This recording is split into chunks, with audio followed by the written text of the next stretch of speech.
All right, so in this video, I'm going to show you what all of these ports do.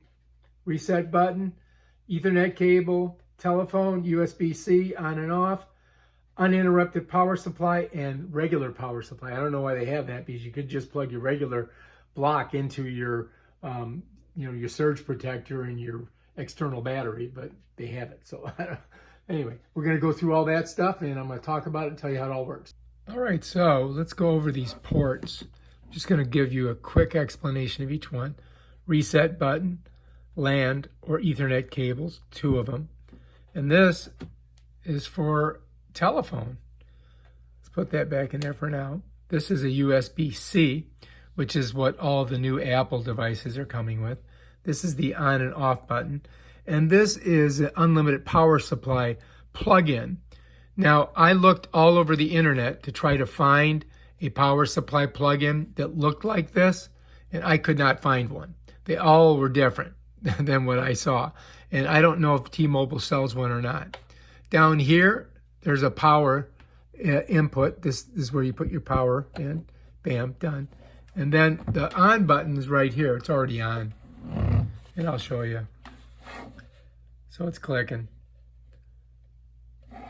Now, I'm going to show you the telephone one here. Let's pull it out. And I'm going to get one of a traditional telephone line. And I guess you just can put it right in there just like that. Bam. So now you got voice over internet protocol if you want. I'm going to undo it because I don't use that because I have a cell phone. I'm going to put that back in there. And then if you want it to use a router or you want it to hardwire this directly to your computer, you just put in your Ethernet cable here. You could put this into your computer. If you had another one, you could put it into a router that could, broadcast the signal even further around the house. So that's pretty much that right there. Right here, this is a USB-C port.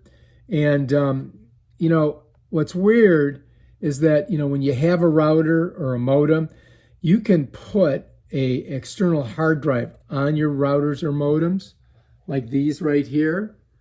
But all the ones that I have regular USB.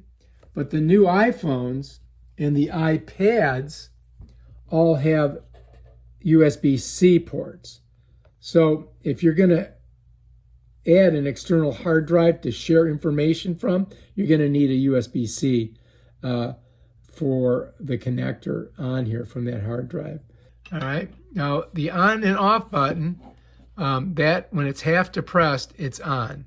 Okay. And you can see it up here. But if you want it to, let's just go through it. I've got it on connection. I've got 3 bars. That's good. I've got 0 devices hooked up to it. Battery's charging. The language that I have is English. You'll see. And that's good. I'm just going to skip it. No alerts. That means that there's no software updates. I don't have any messages. If I did, I could hit that garbage can, get rid of them. And then I'm right back to here. So let's say that you wanted to reset this. You could, and the way you would do it is get something that's like pretty sharp, and you're going to go into this little reset here, and you're going to press it down.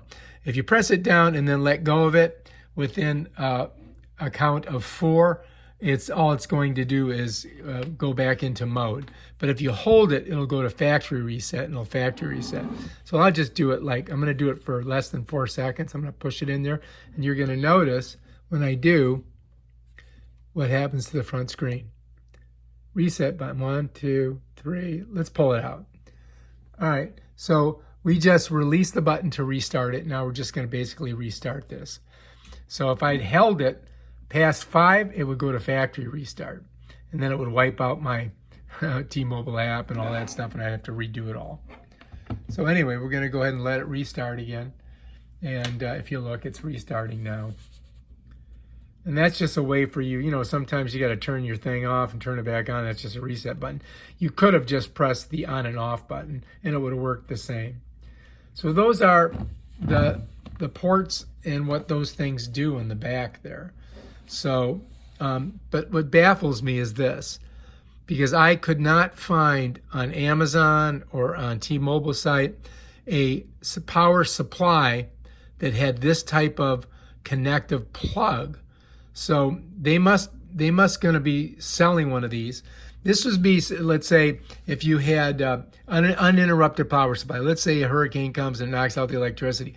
This does have a battery in it, but the battery's not going to last that long. So you could have an external battery that would be plugged in there that you would keep uninterrupted power flow, so that you'd still have the internet and you could still use it until that battery, of course, conked out. Hopefully they'd get the electricity back on by then. These are usually also surge protectors too. And it's kind of weird that they actually have this here, because you could just take your power supply plug and plug it into the back of the huge battery, because they usually have like 8 different plugs that you can plug all your devices in for, supplemental power. And so that's kind of like, it's like redundant, when you think about it. Because if you look at all of the batteries on Amazon, you'll see when you look through the pictures on the back of them, they have spots where you plug in your devices. So that's pretty much the ports that are on the back of the T-Mobile Internet Gateway, and you can see we're right back to where we were. So here I'm just going to show you the on and off switch. So that's on, that's off, halfway down's on, halfway down's off. Turn it on, you go halfway, bam, done. And then it'll come on in a minute. All right, if you like this video, subscribe to my channel and check out my other awesome videos on how to do stuff. Peace out.